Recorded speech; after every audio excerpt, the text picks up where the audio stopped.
The art of detachment is priceless. It is the way to live and the way to feel whole, right? Because think about the attachments that you have now to people, to things, to situations.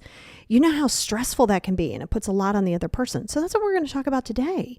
We are going to talk about living detached and what it actually means, because sometimes people hear detached and they think it's negative. Nope. Check it out.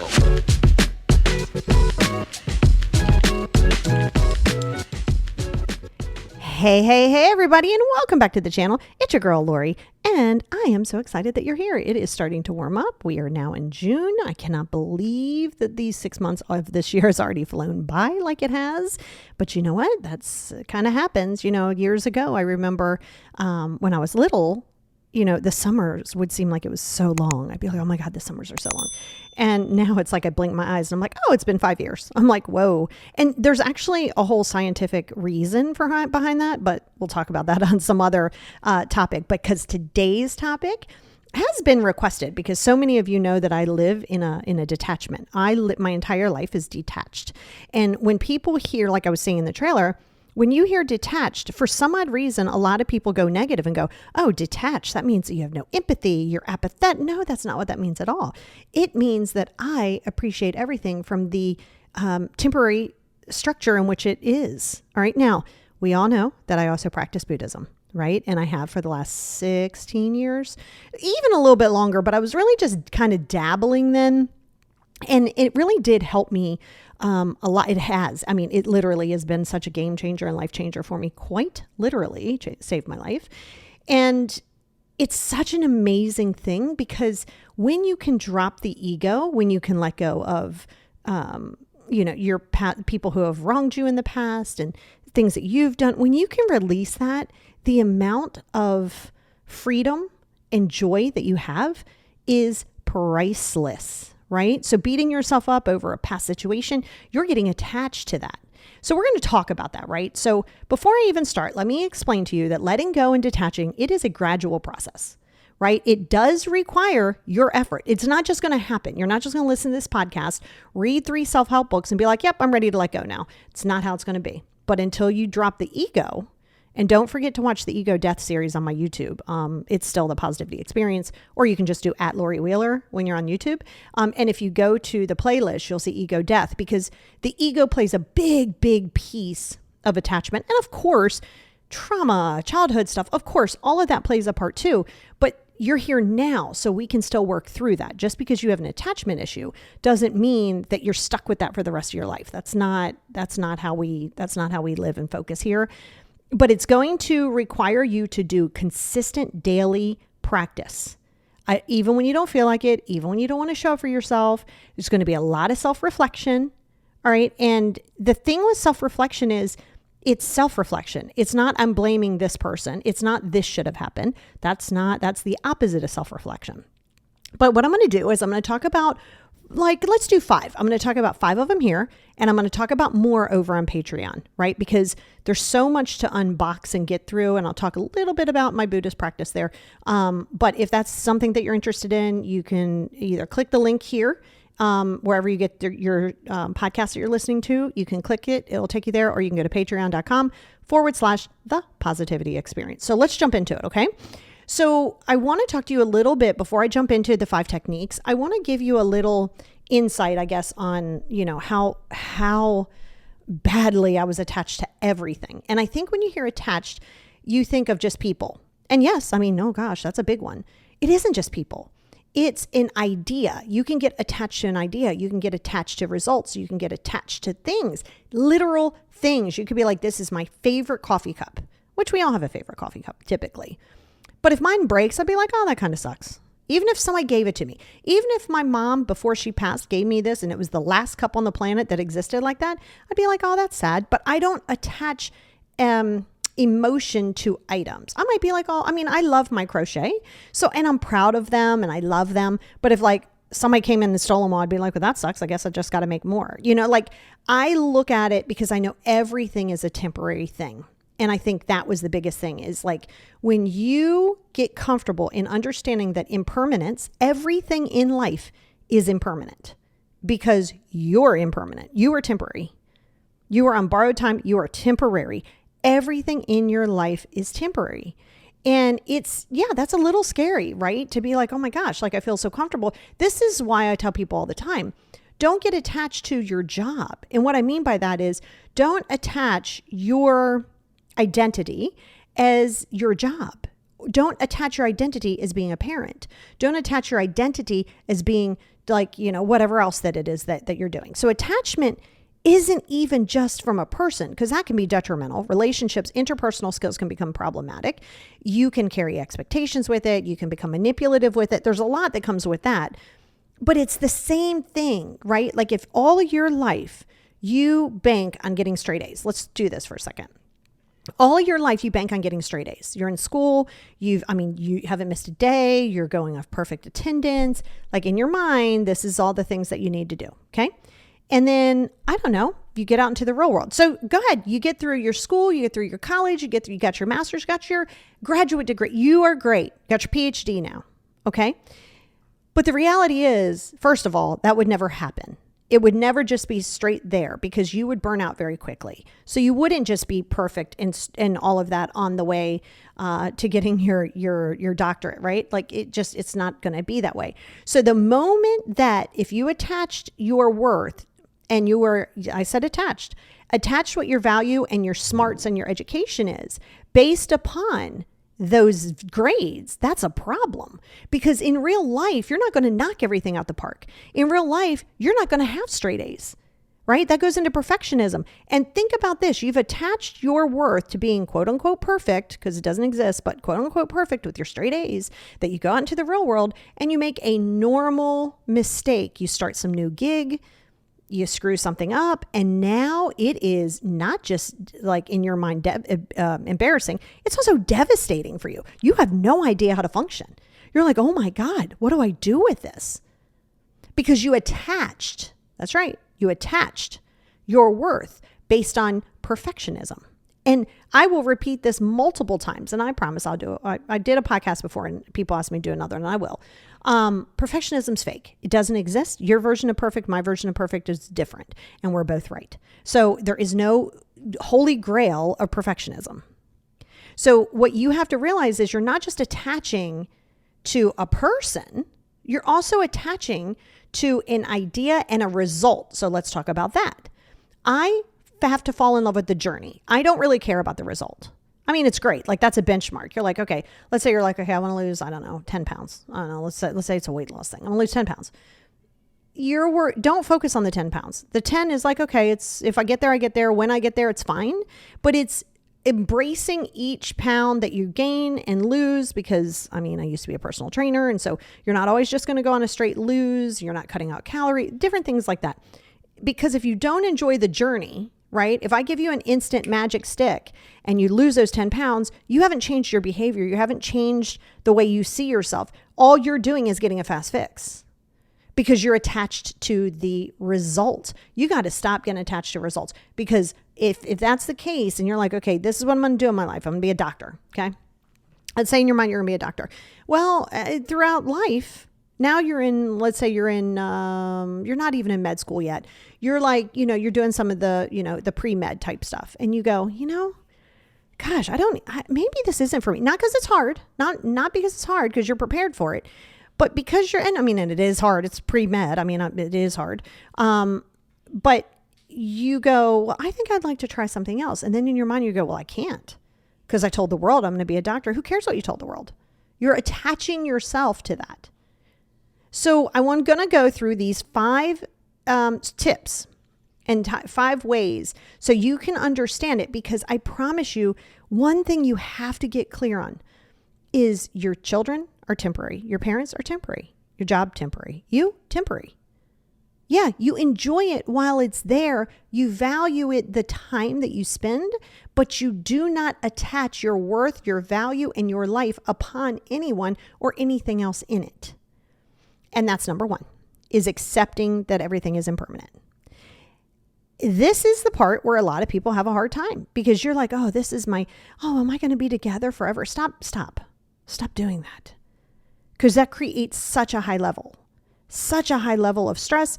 and it puts a lot of pressure on other people around you. Clinging, because it's clinging, right? Clinging and attachment, it's futile. It's futile. It's futile. Or futile, however you want to say it. Everything in your life is subject to change.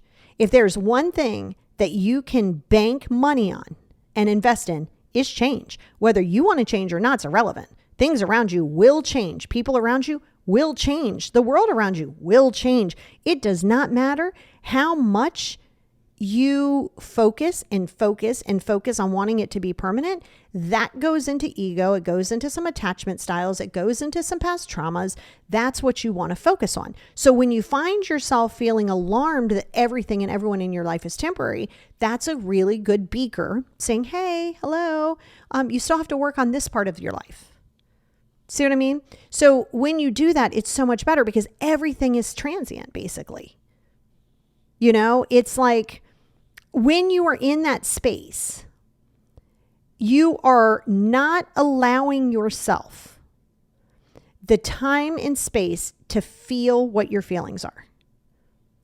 Because every relationship, every experience, everything around you is temporary. And you might love it. Why do you think we get the dopamine hit? Why do you think we want to shop all the time? Why do you think we want to do this stuff? Because we like that feeling. It feels great. But the problem is you think that that's how life is supposed to be at all times. That's unrealistic. You're not going to live in that dopamine high for the rest of your life. It's just not going to happen. It's not.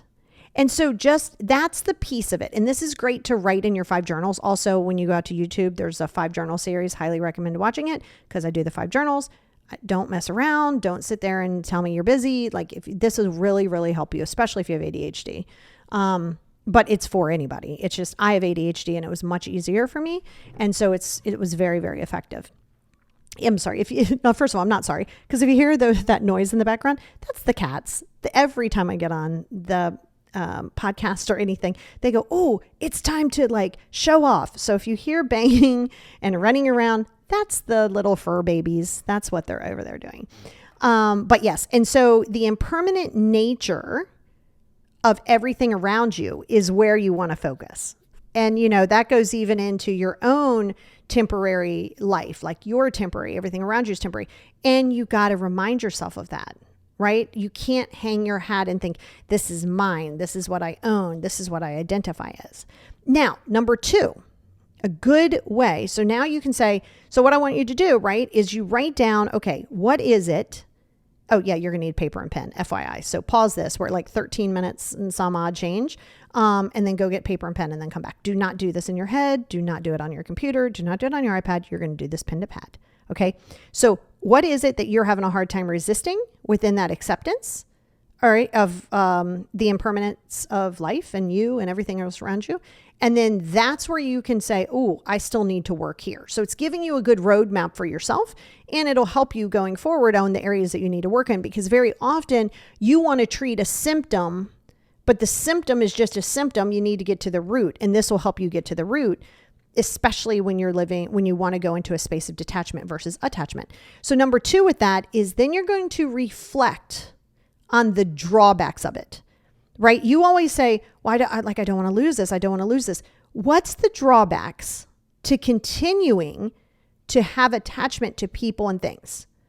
Okay. What it say is clinging to a person, clinging to a thing, clinging to an idea, an outcome.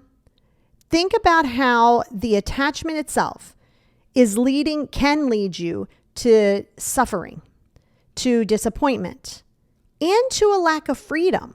There's a level of a lack of freedom that comes with that, because you're literally living in this little imprisoned box that says, I can't be happy or I'm not good unless blank, right? I can't be A without B. And then when B isn't there, or it's not how you want it to be, you're floundering. You're over here floundering, going, oh my God, I don't know how who am I? You lose sight of everything as to who you are. But you have to be clear what the drawbacks are. Not of woe is me, I'm going to be without this person. Not woe is me, not victim state. We're not going to go into a victim state here. What you're doing is you're looking at it from a space and saying, what are the negatives in my disappointment? Don't blame the other person. This is not about a person or a thing, because it isn't always about people, right? If you don't get that job, so what? There's other people, there's other jobs. You got to be clear in that. It's not a one-off. You can want something. You're allowed your wants. That's human nature. That's how we do. That's how we live life. We want things, and it helps us set our goals. And to be detached doesn't mean that you don't have goals. It means that you're not attached to the end result of those goals. You're willing to be flexible. You're willing to bend and flex without breaking. Because if you're too focused on that person or that thing, you are going to be like a tree branch that breaks. You will break in two. So like I said, number 2 with that is I want you to go through and say, what are the negatives with that first one that you did of these attachments?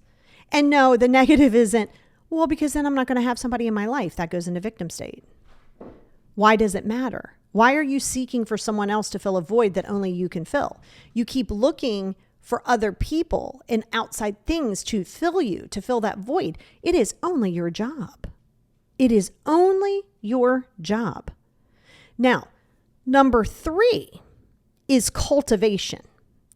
This is so important because, it's great to hear things, see things, read a meme, read a book, hear a podcast, but you still got to put it into play here, right? You can have all the knowledge of whatever a perfect life that doesn't exist would look like, but unless you're putting things into action, it's just a pipe dream. It's just this far off dream. You might as well be watching a sci-fi show, okay? So you want to cultivate it. And let me tell you what that may look like for you. I want you to observe what you want, right? You're observing it. I didn't say you're going, again, paper to pad here, okay? Observe what your desires are, okay? Like, what are they? And even if you're attachment, even if you're like, I really want to do blah, I feel like I'd be great if I could do blah, okay? You can see that, right? You're not necessarily attaching. You're saying that that's what you want. That's great, okay? But do so without acting on them. Let me explain what that would look like, okay? So you have a desire, and the desire is, let's say, I don't mean just like, oh, Bath and Body's having a sale. Let's go get some candles. That's not attachment. That's not attachment at all. But let's say you're like, okay, I really need a person in my life, like a significant other, right? Like, first of all, yes, as human beings, we do require interpersonal skills. I mean, and that too, but interpersonal relationships. But not at the cost of having a relationship for the sake of having a relationship. So going into that, you go, I really, really, really, really, really want a relationship right now. Okay. So you say, first you look at it and you go, okay, why do I want it? Well, because I feel lonely. Okay, good. Let's stop there for a second. Because you can actually be with people and still be lonely. Being alone and being lonely are two different things. Right? You could be in a house full of 500 people and be as lonely as can be. And you could be in a house full of 1 and be completely fulfilled. Right? So when you're going through this and you go, wow, I feel lonely, and you want to act upon it. You want to go on social media. You want to distract yourself. You want to just go out and just be careless and reckless. And you're doing all of that stuff because you need, and I'm using that in quotations, need that. No, you want that. So what you do is you look at it and you go, okay, I'm looking for something to fill my lonely void, but the loneliness in which I have can't be filled by another person. That's the part you got to get. So do you hear him meowing? He's like trying to get your attention. The lonely feeling in which you have, you can't fill with another person. And if you do, that's an automatic attachment because you're attaching and going, whoa, without John Smith, I am not whole. That is a problem, right? So you want to cultivate it by looking and not just automatically going into reaction mode to try to fill that void. That goes into, where you're impulsive. That goes into just, okay, I'm not going to see all these 70,000 red flags. I'm just going to go straight forward because at least I have one person who's interested in me. And then you forget yourself throughout the whole thing. So you want to cultivate that without getting caught up in them. Let them come and go. Let them flow like thoughts. Thoughts will flow. Thoughts will float. Thoughts will do that. Thoughts are very much like a wave. That's all they are, right? They're just a wave. They're not facts. It's just when you act upon them, right? I posted a meme on, I think, Instagram or something. And literally, it says, situations do not cause feelings. The thoughts about those situations cause feelings. And this is what you have to understand. Situations in life, the world that goes on around you is not good nor bad. It just is. It literally just is. It's not good. It's not bad. It just is. But we attach our moral compass to it, our experiences of it, our past traumas with it. So we create the feelings based on that. So see, when you can separate yourself from the attachment to the idea and the attachment to the person and the attachment to the identity, now we can start seeing things clearer. Now you start having better relationships. Now you start feeling better. Now you start seeing things brighter, clearer, sunnier, and all that stuff. And this is where number 4 is practicing detachment within a relationship. This is imperative. This is the thing that keeps my marriage afloat, and so many of my other clients, right? Because everybody is their own person. When you are with a human being, okay, and this is even for friends, by the way, relationships aren't just exclusive to intimacy, right? Relationships are relationships, and having a friend still there's still a level of like connectivity, right? Okay. So when you are practicing the detachment, first of all, you have to understand that you have to have a balance in your relationship, meaning you don't need to be with somebody 24/7. If you do, that goes right into attachment. That is not detachment. That is, oh my God, you make me feel good. Oh my God, I don't want to be alone. Oh my God, I'm afraid to trust you if you're not in my sight. I need to attach myself to you, and you need to be mine. Like, we'll hug you and squeeze you and name you George, like you're mine. And then no, that's not what we're doing. Okay. What you have to recognize, and this goes into ego, you're going to have to put your ego to the side. This is for your friendships. This is for your love relationships, your parental relationships. It's for everything like that. Okay. They are still impermanent beings. These people in your life are still impermanent, just like you are, right? They're impermanent beings. They are not better than you. They are not less than you. They are not meant to be in your life for the rest of your entire single life. If they are, great. If they're not, great, right? No matter who it is, okay, it isn't going to matter. All right. And that's something to be very, very clear in. Right. And then what you also have to recognize, they have their own desires. That's right. They have their own desires. They have their own needs and their own journeys. If you don't allow the freedom to that, you aren't in a healthy relationship. If their journey is opposite of things that you would want to happen in your life and it doesn't align with you, stop trying to change that person. Accept it, see it, and say, this isn't really for me. As much as I love this person, would love this to work out, I'm very clear in what it is that means something to me and what my needs are. And this just really doesn't align. This is never about giving an ultimatum. Don't you ever, ever, ever, ever give an ultimatum, because when you give that and I mean in a relationship, like, hey, don't go out with the fellas or I'm going to break up with you or something crazy like that. Like you have to remember, you can't stop trying to possess them. They're not possessions. You don't own a human being. You don't own a human being. And just because your love language is A and their love language is B, and you guys kind of work pretty okay with your love languages, but then they want to go out and let's say they have a quote unquote life where you feel like you don't have a quote unquote life. Now you go into jealousy. Now you're like, well, I don't know. Why can't they spend time with me? Why are their friends more important to me?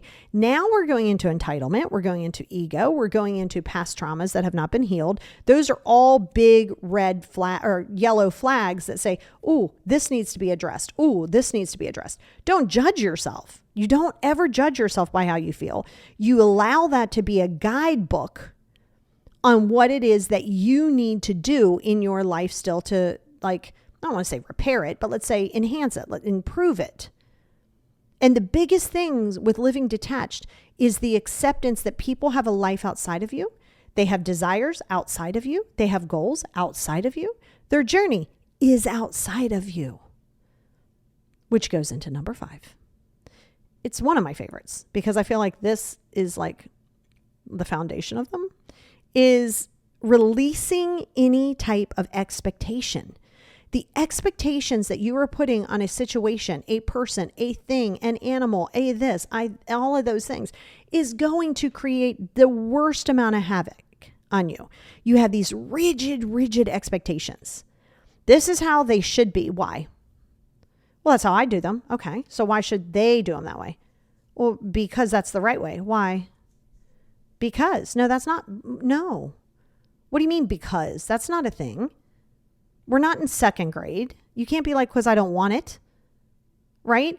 Just because you want it to be a certain way, they may not. They may have a different idea of what right is for them. They may have a different idea of the level of effort that they can put into the relationship instead of what it is that you want them to have. Again, going back to the one before that about having a healthy relationship with people and other things, that's where you're knowing your boundaries come into play. That's where knowing not even your boundaries, knowing what your core values are. Right? So just because you want a person, if they are not checking off some of the boxes for your core values, then the answer is there. You send them love and light. Don't ever wish them ill will.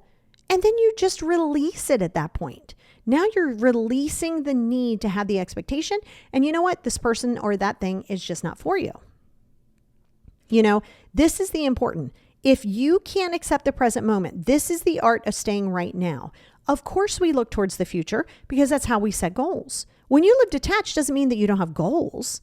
It just means that you're not so attached to this goal that if you don't make it, the world is going to end. If you don't make it, you know, this thing at work, if you don't make the goal at work, somehow or another, it's going to be terrible. Why? Why? Because you're attaching that to it. You have to also let go of the attachment to the outcome of the situation of what it is that you want. If you cannot start to embrace uncertainty, uncertainty is the most beautiful place that you can live. Because even if the uncertain things that you're afraid of happen, let's say they do happen. Let's say your worst case happens. Well, then you've learned something. You know, that's life 101. That's life 101.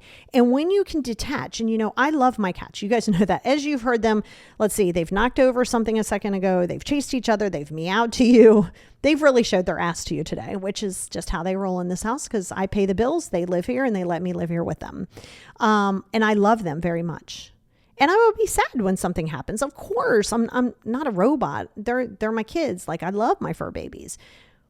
But I'm not so attached that I'm going to be like, oh my God, where's my life going? Like my life is ending now. Of course. And that goes for a person too. And that goes for a situation, right? Something gets taken away. You're allowed to have your feelings. Being detached doesn't mean you don't have feelings. Being detached means that I'm not going to attach my worth based on what your opinion is of me. See, that's the important one. People are always like, oh my God, you really don't care what people think. I don't. Because I don't attach my worth based on your viewpoint of me.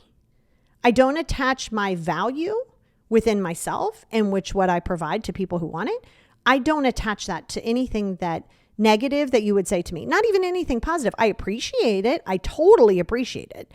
But I don't need it to thrive. You know what I mean? Like I'm not attaching the work that I do and all that stuff to any validation, negative or positive, because I'm not attached to it. I'm not even attached to myself. Like I love myself finally. My God, it took me years to get there. But you know, I love myself. I'm here. I'm appreciating myself. I'm trying to take care and eat well and do the things for myself. But I know that all that's temporary, right? So I'm just going to enjoy it while I got it. And when you can do that, you can start to have better relationships with people because you allow their freedoms. Your insecurities of feeling like, oh my God, I don't want to be by myself.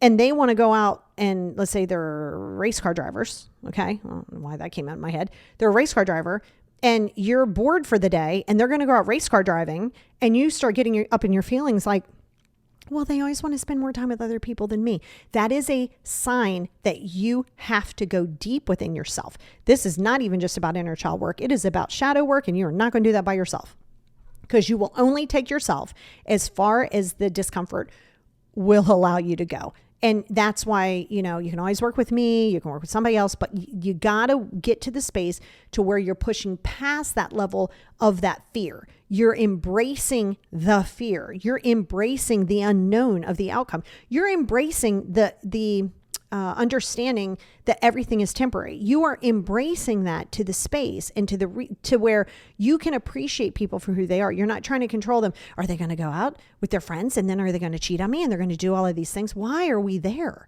If that's where we are, you do not need to be in a relationship. You do not need to be in a relationship. You need to heal that first. It's what I tell people all the time. Don't go into another relationship thinking, well, that's going to fill me. And then you're still carrying all of your old trauma that you've attached yourself to. Because here's the secret to that too. So much of what you're attached to has become a normal part of life to you. So if you are to release your traumas, release these things, work through them, then what's on the other side of that, right? You might go, oh my God, joy and peace. Yeah. But are you willing to do the work to get there? Because it isn't just like, I'm going to do this and then bam, oh, look at me, I'm in Peacefulville. Like, that's not where we live. That's not where we live. You got to go through the roller coaster of emotions, the acceptance that people are not yours to possess, the acceptance that you are temporary, the acceptance that everything around you is temporary. And you're not attached to an outcome of the conversation, to the job, to the relationship. You're not attached to it. And yes, that takes time. If I could do that in a 35-minute podcast, I'd have my own world. You know what I mean? Like, because it's still a journey that you have to take. But you got to take it. And guess what? That's a solo journey. That is a solo journey. You have to have the solo journey, because if you're not doing that, you're going to start listening to the chatter outside of you going, well, I don't know why you're doing that. That's a little extra. Well, shouldn't you be doing these things? And shouldn't you be doing those things? And people are all up in your ears and all these things. And stop attaching what your life looks like by other people's validation. And that's going to come from healing your stuff. And again, the Buddhism really helped me, because for me, I mean, that's kind of the foundation of it. Like, you're not attached to anything, you're temporary, you value things, but you don't put value on them, if that makes sense. You value them, but you don't put value on them. Two different things. You put value on them, that means you have to have them because they're valuable. You value them, you appreciate them for as they are, who they are, what they are in that moment. And then you go, okay, that doesn't really work with how I want to live my life. And that's okay. So I can let that go. And it comes with emotional maturity. It comes with emotional intelligence. Like, there's a lot of stuff that it comes into, which is why it is a daily cultivated practice. You got to practice it. You got to be in these positions where you feel some kind of way. It also gives you a space to regulate out your emotions, right? Because your emotions are very, very temporary. Even if you're sad for a month, 2 months, a year, 10 years, it's still a temporary thing because you're temporary. Okay. So you got to allow yourself to flow. You got to allow yourself to go down the rapids and allow yourself to be thrown into the rocks a few times. And yeah, you're going to have a revelation in things. You're going to feel very disappointed with a lot of things in life, because you're going to be like, holy crap. Like that's how come so many people go, oh my God, I'm an empty nester. For the last X amount of years, I've only taken care of my family. Okay. Well, this is why I tell you, you should never have your family first. It's always you first, then your family secondary. I mean, I'm always going to have you put yourself as a priority, always, over everybody. Right? Because if you're not good, then they're not good, because you're only given so much, and you're attaching expectations to them because you're giving up your life for them. Like, we're not doing that. Nobody asked you to do that. You chose that life. So you take your choices in which you make, and you say, okay, what do I need to do to, live a life too that's fulfilling for me? I'm not attached to just these people. If you get attached to just your family, oh boy, one of those things go bye-bye, and you are just going to come unglued. And that's why you don't lose sight of who you are. You always make time for you. You are important. You are the most important person in your entire life, but you're still temporary. So at least value the shell, because this is what you're given. This is what you live at. This is where you live. This is your home. Your body is your temple. Your body is your home. So keep it neat, keep it clean. Meaning, I don't mean just taking a shower. Keep it neat and keep it clean. Watch what kind of stuff you absorb. Watch what kind of things you see. Watch what the ideas are that you have. Don't let everybody have access to you. Don't overshare things, because you're getting too attached. And we're going to continue this conversation over on Patreon. But that's enough to get you started. And like I said, some of it's going to take you work through some of the past. And that's okay. But at least you have a place to start. Check it out.